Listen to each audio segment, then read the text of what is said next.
Salut les amis, c'est Feng, bienvenue à tous dans cette nouvelle revue d'analyse hebdomadaire. Alors nous sommes le 3 novembre 2018, j'espère que vous passez un excellent week-end.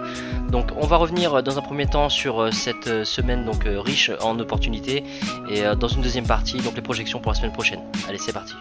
Too many thoughts on my mind, I can't sleep at night, so I just keep writing. I don't need no help, I don't need opinions, so don't waste my time then.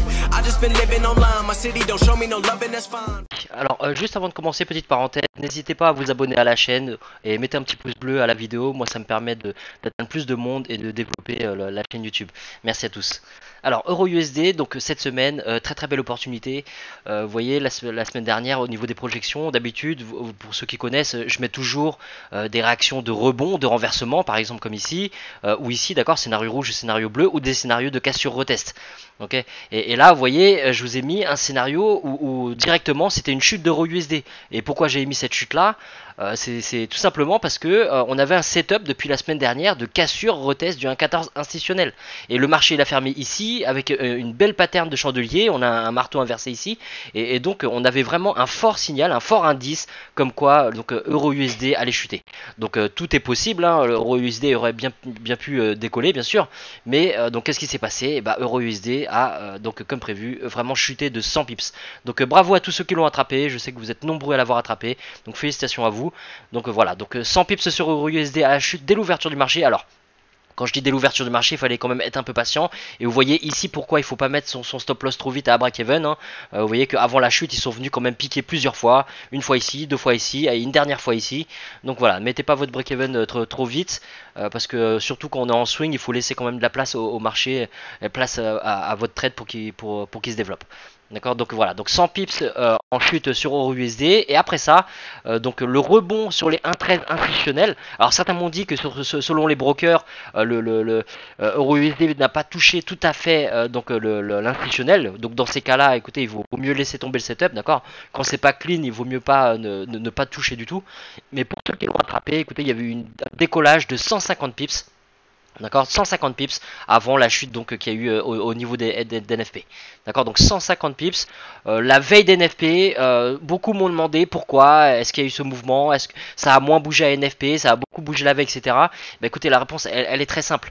La veille, quand vous avez eu ce gros mouvement, et pas que sur EURUSD, sur toutes les paires, on voit que ça a bougé sur beaucoup de paires, hein, GBP USD entre autres, et tout simplement, comprenez que nous, la masse, nous les particuliers, on n'a pas les mêmes informations que les banques. D'accord, donc c'est que nous on attend donc les informations le jour NFP, mais dites-vous que là on a la preuve dans nos graphiques que les banques ont des insiders, les banques ont des informations avant nous, elles sont informées avant nous, et les chiffres d'NFP, c'est pas un grand secret, ils les ont eu avant nous. D'accord, donc ce mouvement de hausse, ils ont anticipé tout simplement les chiffres, ils ont eu des informations avant nous, et quand on voit les graphiques, c'est tout ce qu'il faut se dire, il faut comprendre que les banques ont un train d'avance sur nous, ont un wagon d'avance, et que c'est pour ça que il faut se fier à la technique. D'accord, se baser sur la technique, comprendre l'analyse technique plutôt que d'essayer de se baser sur le fondamental. Le fondamental c'est bien sur le long terme, mais dites-vous que les chiffres en eux-mêmes c'est pas ce qui compte. C'est au niveau du fondamental c'est surtout l'interprétation que les banques vont en faire. D'accord, donc là vous comprenez que les banques ont eu des informations 24 heures avant nous, elles ont agi, elles ont anticipé donc l'annonce de ces chiffres, et puis derrière donc ça a beaucoup moins secoué au niveau d'NFP. Voilà, mais en gros EURUSD donc 100 pips de chute. Entre le 1.14 donc et le 1.13, donc moi j'avais une position, donc j'ai ouvert une position au niveau des 1.14 et j'en tenais une depuis plus haut vers les 1.1468. J'ai tout coupé ici à 5 pips près de l'instit, heureusement d'ailleurs, parce que moi ça s'est retourné juste avant.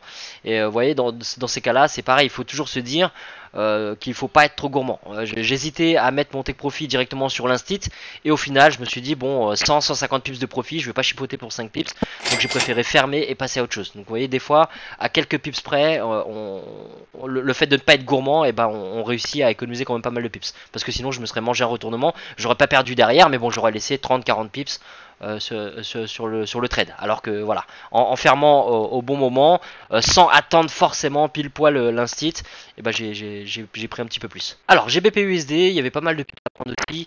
Donc dans un premier temps, vous voyez le marché il ouvre ici, et qu'est-ce qui se passe?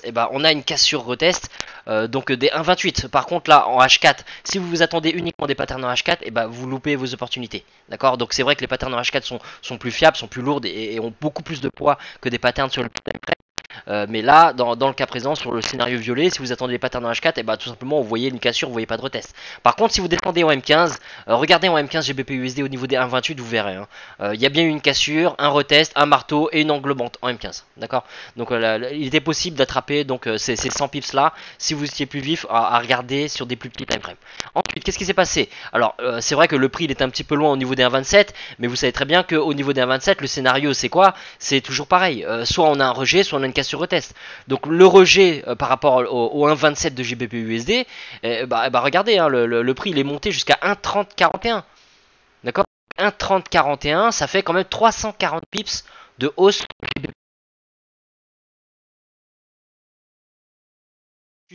Au début de la semaine, ça fait pips sur qui ont loupé l'entrée ici. Alors on est sur retest au 1,28, mais regardez ici en H4. Par contre, la pattern on l'a. En H4, on a bien une cassure, un retest. La hausse, on a eu le retest ici à la fermeture du H4.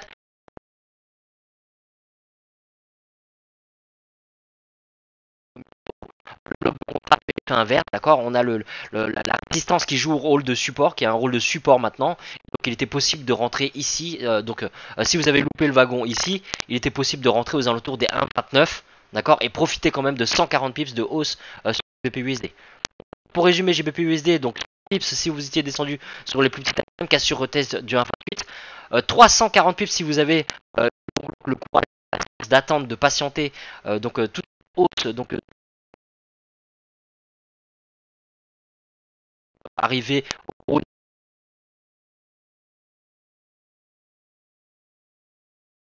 prévoir.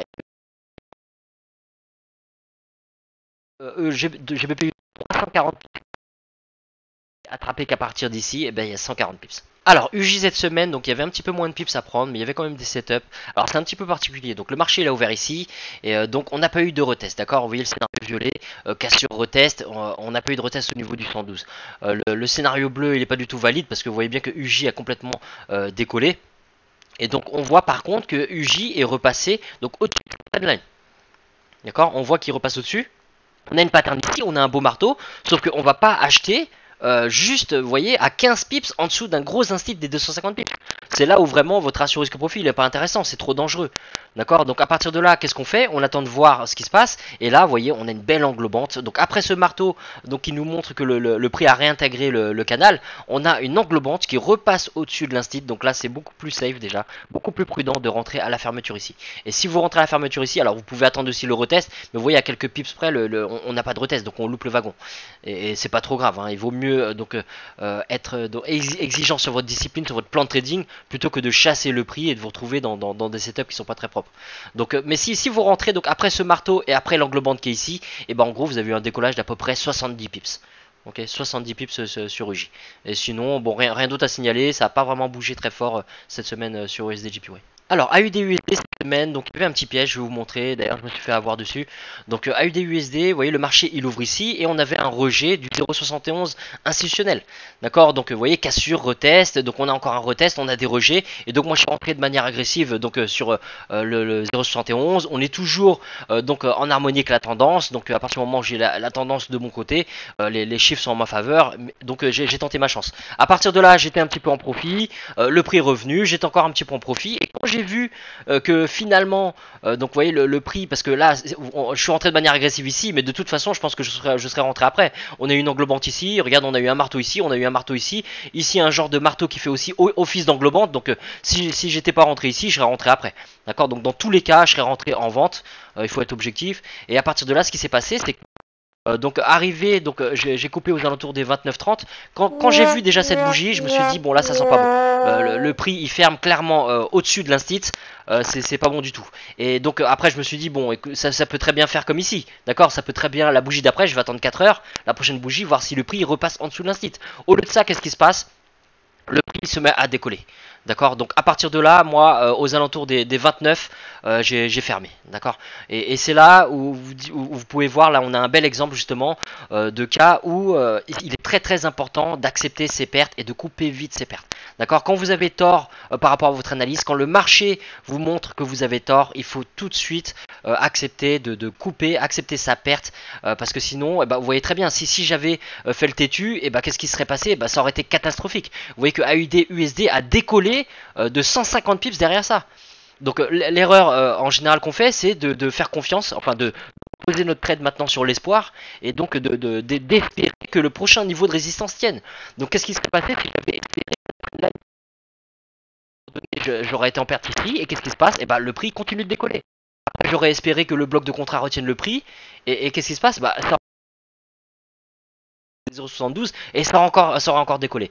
Et donc là, vous voyez, j'aurais eu une perte énorme et ça aurait certainement pris tous mes profits de la semaine. J'aurais tout reperdu directement sur ce trade. Donc voilà, donc là on a un exemple où vous comprenez que mais avoir tout le temps raison dans le trading, d'accord? C'est un business de probabilité et le plus important pour avoir donc être efficace et être rentable, c'est d'accepter vite de perdre, accepter vite d'avoir tort et de couper ses pertes et de passer à autre chose. Alors NZD-USD, donc vous voyez le marché il ouvre ici et donc j'avais un setup qui était donc un rejet sur le bloc de contrat, d'accord, ou une cassure retest de ce même bloc ou de l'instit à 0,65. Moi j'étais déjà impliqué au niveau des 0,66 en sell et j'ai pas managé, je l'ai laissé à break-even tout simplement. Et qu'est-ce qui s'est passé derrière? Et vous voyez bien que NZD-USD, il est venu, il a frôlé le bloc, d'accord, il n'a pas vraiment touché le bloc, donc le scénario bleu, moi j'aurais évité, d'accord, j'aurais évité tout contre-tendance par rapport au canal, d'accord, à contre-tendance, et à partir de là, tant qu'il touche pas le bloc, tant qu'il touche pas l'instit, j'aurais pas touché, d'accord. Donc ceux qui l'ont attrapé à l'achat, bravo. Ok, bravo à vous. Mais là-dessus, donc le seul setup vraiment qui était propre pour moi sur NZD-USD, c'était la cassure retest ici du 0,66. Ok, là où je suis sorti à break-even, derrière le marché, vous pouvez même passer en M15, vous verrez que c'est beaucoup plus clair. On a une cassure, on a un retest, on a des englobantes à l'achat, et il était possible donc d'attraper. Donc vous voyez, c'est 90 pips donc sur NZD-USD à partir des 0,66. D'accord. Mais moi je suis sorti à break-even parce que je voyais sur le plus long terme une chute pour une réintégration du bas du canal et le marché a tout simplement décollé. Donc à partir de là, je suis sorti à break-even, il n'y a pas de mal et voilà, j'ai pas non plus pris l'achat ici, mais bravo à ceux qui l'ont attrapé. Il y avait 90 pips ici, ou ceux qui sont rentrés de manière agressive sur le bloc de contrat, vous voyez, il y avait quand même donc à peu près 150, 190 pips, 180 pips, donc à partir d'ici. Alors sur USD4, donc il y avait un petit setup au début de la semaine. Donc en gros, le scénario vert, vous voyez, le marché a ouvert ici. Donc on cherchait donc un retest du 1,31. Et le retest, vous voyez, on l'a eu ici. D'accord. Donc ceux qui l'ont attrapé, ce retest, en gros, il y avait à peu près 70 pips. Donc sur USD CAD à l'achat. Donc là-dessus, il était possible de prendre largement 40, 50, 60 pips et se faire sortir derrière à break-even si vous cherchiez les 1,32. Sinon, au niveau du scénario bleu, donc de rejet, donc par rapport à la trendline, au canal haussier, le prix quand il est venu ici, vous voyez, on a eu donc des patterns de rejet à ce niveau-là, mais vous allez certainement pas acheter juste en dessous de l'incite à 1,31. D'accord, donc il aurait fallu que le prix repasse au moins au-dessus du 1,31 pour que ce soit plus safe, ce qui n'a jamais été le cas. Donc il n'y avait pas de raison de prendre donc, le scénario bleu. Le seul scénario, c'était vraiment le scénario vert pour à peu près 50, 60, 70 pips. Sinon, scénario violet, on a une cassure. Est-ce qu'on a un retest? Pas du tout. D'accord, on n'a pas de rejet dans l'autre sens de la structure. Donc à partir de là, il n'y avait pas de scénario. Donc sur USD CAD, scénario vert, à peu près 70 pips donc à l'achat. Alors sur le DAX cette semaine on a eu un beau scénario, donc en gros la projection qu'il fallait regarder, donc vous voyez bien c'est la projection verte, donc on voulait une cassure retest donc du niveau institutionnel des 11 250 points, et c'est exactement ce qui s'est passé. Regardez, on a eu la cassure donc à l'ouverture du marché, et on a attendu le retest, et le retest, vous voyez, ceux qui l'ont attrapé de manière agressive directement ici se sont vraiment régalés, mais si vous attendiez encore un petit peu après, il était possible de rentrer à la fermeture de cette bougie là, d'accord. On a un beau marteau qui est ici, d'accord, et donc vous voyez, donc c'est quand même là, ici on a eu donc un gros gap. Ok, donc c'est à partir de ce gap là que vraiment vous êtes vraiment en profit, mais il était possible de rentrer, vous voyez, à partir des 11 250 points, et à partir de là, qu'est-ce qu'il y a eu? Donc sur toute la semaine, on a eu 400 points de décollage. D'accord, donc même si vous n'avez pas attrapé les 400 points, je veux dire, verrouiller votre profit au niveau des 11 500 points, ça vous donnait quand même 200. Donc voilà, donc bravo à ceux qui l'ont attrapé sur le DAX, cassure retest des 11 250 points à l'achat. Alors sur le Dow Jones cette semaine, donc un petit peu comme sur le DAX, donc on a eu un beau décollage. Donc le scénario qui était intéressant, donc c'est le scénario rouge de rejet des 24 500 points. Alors dans un premier temps, on était dans le cadre du scénario orange, d'accord. On avait une cassure, on cherchait un retest. Est-ce qu'il y a eu un retest? Pas du tout, d'accord. L'indice est repassé directement au-dessus des 24 500 points. Donc là on était dans le cadre du scénario rouge. Et vous voyez entre donc, les 24 500 points et ici, on a quasiment 1000 points, d'accord. Donc il y a 1000 points de décollage si vous avez tenu votre position. Sinon, il était possible largement donc de verrouiller au fur et à mesure, vous voyez, au niveau des 500 ici, au niveau des 750. Donc voilà, il était possible, il y avait 1000 points à prendre sur le Dow Jones, donc il était possible de verrouiller le long du chemin. Alors sur le Nasdaq cette semaine, donc petit piège. Dans un premier temps, vous voyez le marché il ouvre ici. On cherchait donc une cassure et un retest des 6750 points. Et donc cette pattern ici, donc c'était quand même donc un peu piégeux, d'accord. Il était possible de rentrer ici et de se faire sortir et de prendre une petite perte sur le Nasdaq. Et donc après, donc qu'est-ce qui s'est passé? Donc on pouvait prendre donc à la fermeture de cette belle bougie de force qui repasse au-dessus des 6750 points, on aurait été dans le cadre donc du scénario vert. D'accord. Et donc là, il aurait été possible de couvrir votre perte et de prendre un profit en rentrant à l'achat ici. D'accord. Donc sinon, pattern de rejet ici au niveau des 7000 points, pas vraiment. D'accord. On a vraiment donc une belle bougie de force ici, mais au niveau du rejet, c'est pas énorme. Et derrière, est-ce qu'on a un retest, une cassure? Oui, mais un retest, non, sur les 7000 points. Donc à partir de là, il n'y a pas de raison d'acheter donc le Nasdaq au niveau des 7000 points. D'accord. Donc petit piège donc au début de la semaine par rapport à cette pattern là, et derrière donc il était possible de rentrer ici pour profiter de la hausse. Alors sur le MP500 cette semaine, donc en gros le marché il ouvre ici. Dans un premier temps, donc on voit le scénario orange, une cassure. Est-ce qu'on a un retest? Pas du tout, d'accord. Donc on a une belle cassure, mais donc on chasse pas le prix et on chasse pas l'indice, pardon. Et qu'est-ce qui se passe quand l'indice revient? Est-ce qu'on a un rejet? Pas du tout. Donc le scénario orange il est complètement invalidé. Maintenant le scénario bleu, là on a de belles patterns de rejet. Donc il était possible de rentrer par exemple sur ce marteau là ou même celui là et à partir de là vous voyez vous avez une hausse d'à peu près une centaine de points. D'accord. Donc une centaine de points sur le S&P 500, pas de raison de rentrer dans le scénario orange. Le scénario rouge, vous voyez bien qu'on n'a absolument aucun rejet au niveau des 2700 points. Et le scénario vert, bah écoutez, le retracement on l'a que là. D'accord, on l'a vraiment en fin de semaine, on est en cours, on est en plein dedans, on va voir dans les projections pour la semaine prochaine, mais pour l'instant, on a une belle pattern de rejet des 2700 points, donc continuation ou pas, mais bah écoutez, on va voir la semaine prochaine. Mais en gros, il y avait une centaine de points, donc à l'achat par rapport au scénario bleu, rejet de 2650 points. Alors, Euro-USD pour cette semaine, donc on va surveiller bien sûr donc la zone des 1,14 institutionnelle. Dans le cas du scénario vert, donc la projection à l'achat, si donc Euro-USD repasse au-dessus du 1,14 et reteste, d'accord, on ne chasse pas le prix, on ne chasse pas la cassure, on va attendre le rejet. Et s'il y a un rejet, faites bien attention à ce point pivot mensuel qui pourrait contenir le prix, d'accord. Donc attendez au moins que le prix ferme au-dessus du point pivot pour vous positionner. Sinon, les autres zones, c'est bien sûr le 1,13 avec le bloc de contrat. Faites attention, hein, c'est ce qui a fait décoller le prix. Donc si le prix revient jusqu'ici, il y a de fortes chances qu'il y ait un rebond, d'accord. C'est pas garanti que le prix redécolle derrière, mais il y a vraiment de très très fortes probabilités que si le prix revient ici, bah, il y a un rebond. Et donc si Euro-USD décolle, faites attention. Avant les 1,15 institutionnels, on a un bloc de contrat ici qui pourrait vous barrer la route, faire rebondir le prix, retenir le prix.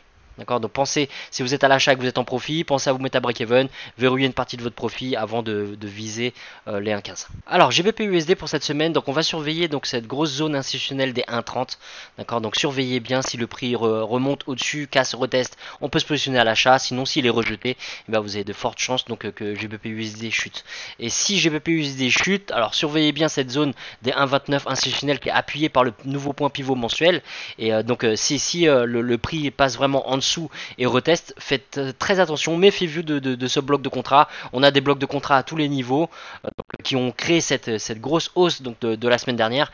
Donc faites très attention, d'accord. Donc si vous êtes dans une vente, pensez à protéger vite votre position, verrouillez personnellement votre trade parce que le prix peut vraiment rebondir violemment. Alors, UJ pour cette semaine, on va surveiller les 113, d'accord. Les 113, on a le point pivot mensuel qui est au même niveau, d'accord. Donc faites bien attention. Si vous chassez, si vous cherchez une cassure retest, donc dans le scénario violet, attendez bien que le prix repasse en dessous du point pivot, d'accord. Donc là, on a une zone vraiment très très forte, que ce soit de support ou de résistance, on va pas parier dessus, on verra bien, d'accord. Donc surveillez les 114 au-dessus, les 112,50, les 112. Donc voilà, et surveillez bien aussi cette trendline qui préfère rebondir le prix. Dans le cas du scénario orange, si vous attendez une cassure retest du 112,50 institutionnel, préférez quand même le cas où le prix repasserait aussi en dessous de la trendline pour vous positionner. Alors, AUD-USD, donc après cette forte hausse, on pourra avoir un beau retracement ou tout simplement une prolongation du mouvement, d'accord, une continuation du mouvement. Donc, on n'essaie pas de parier, on verra bien ce que le price action nous indique. On va surveiller cette zone institutionnelle des 0,72. On avait un gros bloc de contrat donc auparavant, qui pourrait agir maintenant donc en tant que support. Donc, on va surveiller nos patterns du price action. On est vraiment aux alentours de 0,72. On va pas se positionner en pariant sur l'un ou sur l'autre. Si le prix consolide dans cette zone-là, donc au niveau du bloc, au niveau du point pivot ou de l'institutionnel, on va vraiment attendre une cassure franche et voir si le marché nous offre un retest pour pouvoir se positionner avec une meilleure confirmation, d'accord, avec plus de probabilité. Sinon, si USD décolle, surveillez bien sûr les 72,50 et en dessous. Alors on a deux possibilités, soit on a donc le haut du canal qui était cassé et on pourrait donc à ce moment-là avoir une cassure de la structure, d'accord. Donc quand on regarde le canal, on a ce précédent haut qui a été cassé, ok. Donc on va voir, est-ce qu'on a tout simplement une grosse chasse au stop pour aller taper la liquidité pour une continuation de la baisse donc sur le long terme, ou est-ce qu'on a vraiment une cassure de la structure? Et ben ça on le saura au niveau de ce précédent haut, au niveau du haut du canal, est-ce qu'on a un rejet ou pas? Donc ça à surveiller au niveau du scénario bleu. Et si le prix réintègre le canal, et ben faites bien attention, d'accord, on a un point pivot ici, on a un gros bloc de contrat qui a créé cette hausse énorme et l'institutionnel à 0,71 à surveiller. Alors NZD-USD cette semaine, donc pareil qu'AUD-USD, on a une grosse hausse et donc on va voir, est-ce qu'on a un retracement? On pourrait regarder donc dans cette zone là au niveau des 0,66 pour éventuellement prendre un rebond, scénario bleu. Si vous prenez le rebond, méfiez-vous de ce point pivot, d'accord. Si on regarde par exemple notre Fibo, alors attendez, je vais vous montrer. Par exemple d'ici à ici. Voilà, vous voyez qu'on a, on a exactement au niveau donc de l'instit 0,66, au niveau d'un ancien bloc de contrat également, on a les 50% du Fibo. D'accord, donc on a un beau niveau de retracement. Sinon, on a le 79 qui est tout près du bloc de contrat qui a initié cette hausse énorme. Et on a aussi le 38% qui correspond au point pivot mensuel. D'accord, donc surveillez bien, on voit que le Fibo appuie toutes ces zones-là. Quelle zone va faire réagir le prix? Et ben ça, on ne peut pas le savoir. Le marché va nous le dire et si on le surveille, le price action va nous montrer avec de fortes probabilités dans quel sens il faut se positionner. Alors USD-CAD, on est toujours dans cette tendance haussière, donc le prix donc cette semaine est quand même passé en dessous de la trendline, mais vous voyez il a réintégré le canal et surtout il est repassé au-dessus de l'instit à 1,31. Donc on va voir, est-ce qu'on a un vrai rejet du 1,31 pour l'achat, scénario vert, ou bien carrément donc une cassure et un retest dans l'autre sens, cassure retest et du 1,31 institutionnel et du bas du canal pour une chute du USD-CAD, on verra. D'accord, donc si USD-CAD chute, surveillez les 1,30, faites attention au point pivot, à ce canal aussi là, d'accord, cette trendline. Et si USD-CAD décolle directement, surveillez les 1,32 pour regarder les patterns de price action, voir comment vous positionnez avec les meilleures probabilités. Alors, au niveau du DAX, donc on a eu un beau rebond, on a une cassure de la structure. Maintenant, après une telle chute, est-ce qu'on n'a pas tout simplement un retracement un peu plus profond? On ne peut pas encore savoir. D'accord. Tout ce qu'on peut faire, c'est nous fier donc à notre analyse technique, à nos zones clés, à notre price action, et on va surveiller donc les 11 500 points et les 11 750 points cette semaine. D'accord. Donc scénario de consolidation dans le range entre les deux instits 11 500 et 11 750, scénario rouge et violet. Et sinon, cassure retest à la hausse, scénario vert, et cassure retest à la baisse, scénario orange. Alors au niveau du Dow Jones pour cette semaine, on est en plein sur l'instit des 25 250 points. Donc on va voir, d'accord, on va voir ce qui se passe. Je vous ai mis les deux scénarios, donc au niveau des instits à 25 000 et 25 500, d'accord, zone institutionnelle très très forte. Faites attention au point pivot mensuel qui est ici, donc scénario de consolidation vert et rouge. Cassure retest à la hausse des 25 500 points, scénario bleu, et cassure retest à la baisse donc au niveau des 25 000 points, donc pour le Dow Jones. Alors au niveau du Nasdaq pour cette semaine, donc on est juste en dessous donc de la barre donc des 7000 points, d'accord. Donc on a une zone institutionnelle à 7000, donc on va surveiller, on va voir est-ce qu'on va avoir un rejet avec le scénario orange ou une cassure retest. En cas de cassure retest, faites bien attention à ce point pivot mensuel, d'accord. C'est toujours plus prudent d'attendre que l'indice passe au-dessus, et si vous le prenez de manière agressive sur les 7000 points, et ben pensez à protéger votre position, d'accord, en verrouillant une partie et en vous mettant à break-even. Quitte à vous faire sortir, il vaut mieux sortir à break-even et protéger votre position plutôt que de vous prendre un retournement à cause de ce point pivot mensuel. Donc dans le cas où l'indice chuterait, et bah surveillez, on a le haut du canal qui est ici, d'accord, donc au niveau des 6750 points, on a l'institutionnel aussi, donc on va surveiller. Le rejet peut très bien intervenir, quand je vous mets une flèche comme ça, il peut intervenir plus tôt sur la trendline, ou plus tard ici, d'accord, ou sur l'instit. C'est à vous de surveiller votre price action. D'accord. Et en cas de chute et de cassure des 6750 points, on va attendre donc un retest pour éventuellement une réintégration du canal. D'accord. La chute elle peut se faire comme ça, comme ça, comme ça. On verra bien. D'accord. Le marché va nous montrer. Alors au niveau du S&P 500, donc on est en plein milieu du range entre les 2700 et 2750 points. D'accord. Donc pour l'instant, comme je vous ai dit tout à l'heure, on est en cours de setup sur une cassure retest des 2700 points. Donc c'est vrai que le S&P il est monté quand même, il a dépassé même les 2750 points. Mais pour l'instant, vous voyez, cet indice-là, on a un bel indice de rejet. On a vraiment un gros marteau avec vraiment un beau rejet des acheteurs au niveau des 2700 points. Donc là, la forte probabilité, c'est que le S&P décolle. D'accord, mais bon, sur le marché, on sait que tout peut arriver. Donc on va surveiller les deux zones. On va surveiller les 2700 points, on va surveiller les 2750 points qui sont appuyés par le point pivot mensuel et donc on va agir en fonction de ça. Donc scénario vert, si on a donc les 2750 points et le point pivot qui casse, il est préférable quand même d'attendre que l'indice repasse aussi au-dessus du niveau du haut du canal, pardon. D'accord, donc ça sera toujours beaucoup plus prudent de rentrer une fois que l'indice repasse au-dessus. Sinon, scénario baissier, bah, tout simplement cassure retest des 2700 points. Voilà les amis, c'est la fin de cette revue. Merci d'avoir suivi. Donc je vous souhaite une bonne semaine de trading. N'hésitez pas à poser vos questions en commentaire. Je compte sur vous pour vous abonner à la chaîne et donc à liker la vidéo. Mettez un petit pouce bleu, ça fait toujours plaisir et ça aide à développer Master Fang Trading. Donc voilà. Donc je vous souhaite une bonne semaine de trading. Je compte sur vous pour être discipliné, respecter votre plan et ne pas vous enflammer sur le choix des lots. D'accord, la gestion des risques c'est vraiment primordial. Je vous prévois comme d'habitude un article donc pour au milieu de semaine mercredi et cette semaine j'ai une petite surprise pour vous, j'ai l'ebook qui est prêt, donc voilà, restez connectés, je vous annoncerai ça sur Facebook. Bonne semaine à tous.